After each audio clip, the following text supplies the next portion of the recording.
Hello, everyone. Welcome back to the One to Know podcast. I'm Avery Hill. I'm Allenstein. Thursday, Penn State had its first presser of the summer season. Penn State started their summer workouts and everything, so we got a chance to talk to James Franklin and the assistant coaches. We'll cover that, and we'll cover probably the biggest headline coming out of the day with Max Granville being out with a long-term injury. Lau, what was your biggest takeaway from yesterday? Yeah, I think we should start with Granville. Just it was reported like maybe 10 minutes before the press conference, something like that, by 247, that he'd suffered a long-term injury, which Franklin confirmed. He hurt himself working out at home. That's just a tough blow for Penn State and for Max Granville. He was going to arguably start, or if not, probably take the have a starting snap count alongside Zariah Fisher at defensive end next to obviously denied Dennis Sutton. And that's just a tough blow. Obviously, he's coming in redshirt freshman season, but obviously a lot of hype, reclassifying from 2025 into 2024, filling in for Abdul Carter in the Fiesta Bowl when he left the game with injury. And he played it in that third down package that stand up on the outside. And he did a great job. I don't think he only played like 10 snaps, but you don't throw someone who's supposed to be a senior in high school into the Fiesta Bowl without like having confidence in them. I think he was yellow light for most of the season, which is in Penn State's red, yellow, green system. They can burn the red shirt. Staff feels comfortable doing that if they feel the need. But obviously, with that defensive end room with Denai, Abdul, Amin Vanover, you had Smith Vilbert before he transferred, like there was really no need for it. But now you look at this defensive end room, and it just all of a sudden it gets a lot thinner than it already was. And Yeah. obviously, Granville, it was just he was in a good spot for him to contribute. Staff was high on him, but it's a really tough spot. Yeah, I mean, that's like, especially with the fact that he redshirted, because obviously the plan was, or that he reclassified, because obviously the plan is redshirt first year, by year two, and you're really supposed to be a true freshman in high school. I mean, in college, you're maybe a starter, maybe we're like we really saw him as a rotational guy. I saw him as a guy that could potentially take a starting role, at some point in the season. He definitely has the potential. He can definitely start in many programs in the country with the full summer work. So I mean, it's obviously an absolute blow. I mean, that kind of sets him not right back to where he was because he still did, get up to 250 plus. He still did get that experience of last season, not just on the field, but just watching the whole college football playoffs, going through that, seeing how the veterans go, things like that. So it is honestly a huge blow to Max Granville. I mean, you have to kind of look at what's behind. I mean, you talk to James Franklin, you talk to Deion Barnes, and they're all like, I just feel really bad for this kid. Deion Barnes said, like, the first thing I'm thinking about is his mental, his psyche, which is kind of exactly where that was. Like, you think you're supposed to be slotted in somewhere, and then all of a sudden an injury hits, especially because it wasn't on the field. It's at home working out. So obviously we don't know, the specifics of it, but at the end of the day, it's definitely really unexpected. Obviously, you never expect or want any injuries. So I think it's very unfortunate. But we kind of got to look at what's behind him now, or, with the rest of the room. I mean, as always, when Penn State, you ask them about, okay, what is the defensive end depth chart looking like now? They're going to name every name in the book from Anai White to Jalen Harvey, but and Mason Robinson, just the whole list. Just having Anai White, obviously Zariah Fisher, who was probably going to be starting anyway. He obviously was a high quality player for Penn State before missing last season with injury. So you'll still have him, but it's just that backup spot now that's really a worry. Ivan Kamaju was another one that they've been talking about, not just now, but since the spring. Now that we talked to Deion Barnes yesterday, I know he said like he's a violent guy. Like he's really putting things together and he's a smart player. So it would be interesting to see like who is the one that steps up. But is there anyone for you that stands out loud that you think is like just slotted in to step up just to replace at least the role of Max Granville? Yeah, obviously with no Granville, I think you pencil in Zariah Fisher as the other starting defensive end now next to Denai. I don't really think there's any questions about that. I'm curious about Ivan Kamaju. That was the first guy that Chuck Losey talked about. I think it was in February when we had that like weight room availability. So yeah, he's physically imposed. I think he's like 6'3", 250, and he's smart. That was one of his big things when recruiting. He's like his IQ is there. But then, like when you go down the whole depth chart, like I mentioning Mason Robinson was a new one for me. I didn't really kind of see that one coming. Jalen Harvey, I think, is an intriguing one. Obviously, you got those Chop Robinson comparisons. Obviously, same high school. So those are the two guys. But then you've got, I think, Daniel Jennings. If you're going to follow the Max Granville blueprint, reclassifying into 2025, not on campus yet. But I don't think Max Granville got to campus last year until like August. So that's just another one. If you could pick up where you left off, I talked about the pod, I think 2 weeks ago, and I wrote about him the other day. Chaz Coleman, another summer arrival. But like at this point, you're throwing out names, but like there's like a reason for it, just because you've no proven like commodities back there. So it's honestly, it's anyone's really like time to step up. Like there's no like if ands or buts about it. It's just like, and like obviously you've got Deion Barnes, who's I obviously in his availability talked about like it's kind of out before the injury. It's a new spot for him as the defensive line coach, not really having veteran presences outside of Denai and Soraya Fisher. But so I don't know. It's interesting. We're summer. I think the non-conference slate will give us a good read because like they're gonna probably play them all, and there's no need to not play 7 or 8 guys that you feel like if they got a chance to compete, they're going to go compete. Obviously, you never know when Granville might show up. Every single guy that Franklin called from the summer into the beginning of the season last year with a long-term injury did not return. Zariah Fisher, Andrew Rapelier, Cam Wallace, KJ Winston. Only guy was Keon Wiley, who showed up, I think, from practice by like Maryland at the Big Ten Championship, but he was never really going to go see the field, so he's still working his way back. Yeah, I mean, I think the interesting thing that you kind of said about that is just like Penn State does not have that, dual Carters, in defensive end room. Like you have the veteran experience, but it's really just limited to Denai Dennis Sutton and Zariah Fisher. I think it'll be interesting, but I think the positive thing is the work that Deion Barnes has done in the room. Like it's not like it's just like last year. It's just Abdul Carter. It's just Denai Dennis Sutton. Like you saw how Max Granville came on, putting on 30, 35 pounds. And when he was out there, he looked good. He wasn't like an elite player. Like he wasn't, you don't play enough snaps to, get some sort of tag like that. But he really came in and he was productive. And we've seen that all over the defensive line. I mean, you look at the interior line because that was kind of looped into the Max Granville, just looking at the whole defensive line depth. And he's like, I mean, we have Alonzo Ford. He's a proven player. Xavier Gilliam, he continued to talk about who he's always liked. He didn't mention Randy Adarica this time, but he's talked about Randy Adarica in the past. Even Max Granville's talked about Randy Adarica in the past. He said he reminds him of Zane Durant, two Florida guys. Like we've seen that comparison a lot with Randy Adarica. So I mean, it'll be interesting. It'll be, I would say, a test for Deion Barnes, but not a test that Deion Barnes can't handle. It's like when you have the spelling bee, but like you done stayed back about 5 times already. So it's like, how can you fail the spelling bee again? Right. You see what I'm saying? Like, not that Yeah. Deion Barnes stayed back, but I'm just saying for the test sake, like Mhm. just think about it like that. Like that, I think that's the best way to compare it. Some other things that was talked about, obviously Trevor Pena, because we hadn't really got the chance to talk to Franklin since Trevor Pena officially signed. Obviously, he committed before the blue white game, but with him not signing, James Franklin obviously is not going to talk about him yet. Now he kind of talked about him and just what he brings. He said the first thing he brings is production. Him being a 6 year and being a captain was a big thing he mentioned. And part of that, he's like all the guys we brought in were captains. I mean, thinking about all the transfer receivers. So I mean, how do you think Trevor Pena will fit, and what do you think about James Franklin's comments? What do you make of that? Yeah, I agree with the whole veteran approach. I think that's good for a room that hasn't proved anything in the last 2, 3 years, whatever you want to call it. And I think it was interesting how he talked about. I know there were some like comments made about him, like with I guess in referencing to the NIL department with Fran Brown going on that radio show saying he wasn't paying a little $2 million, whatever. That goes a little homey at Ohio State, referring to Jeremiah Smith, obviously. But I think that's kind of interesting if you tie that in with the captaincy thing, because as a captain, right, he was named captain 1 week before he entered the portal. And it was at like, I think Syracuse unveiled like some new kind of facility. I don't know if it was for football or just an overall athletic thing, but I thought that was an interesting thing to say in terms of who he is as a person. Obviously, we've never spoken to him. We don't really know anything outside of that, but I just thought that was an interesting point I wanted to pick on.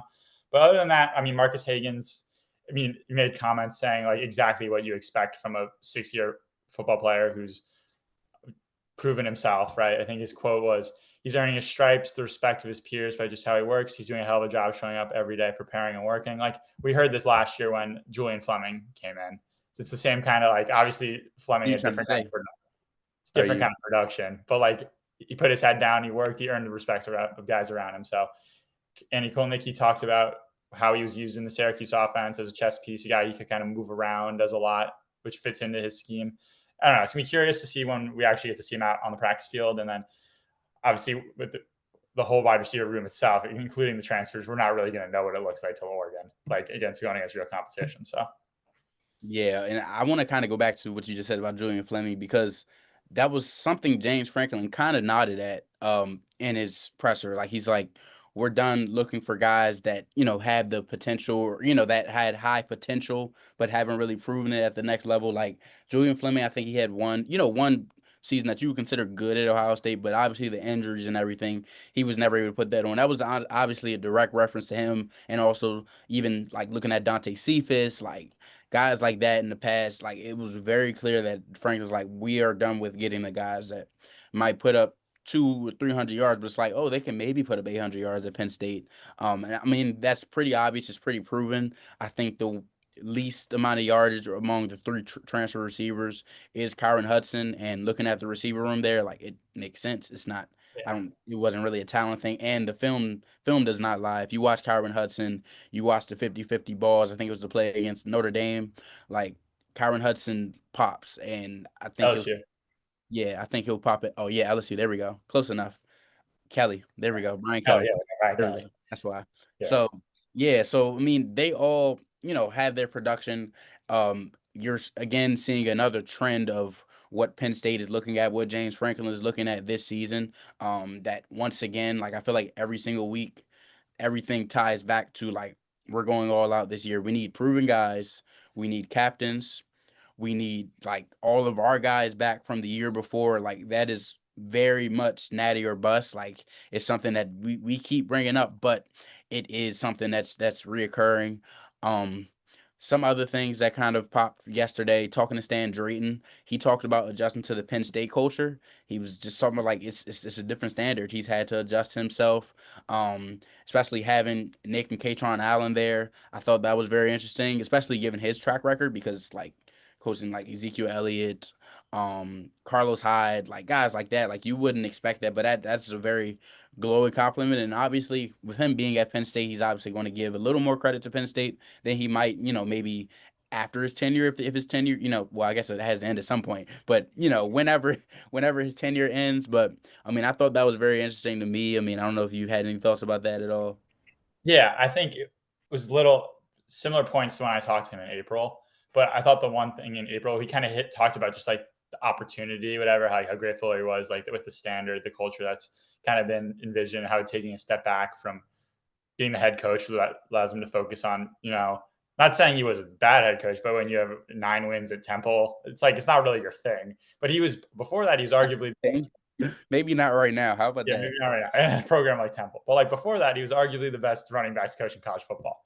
And he just talked about like loving to go back to doing what he does and focusing on that. But I think the quote he said when he was talking to you was like, when he got here, he didn't realize how much he would be thrown into the fire. Um, Something like Yeah. that. And I was like impressed by like how cognizant he was of that because it's a whole nother like breed of program, right?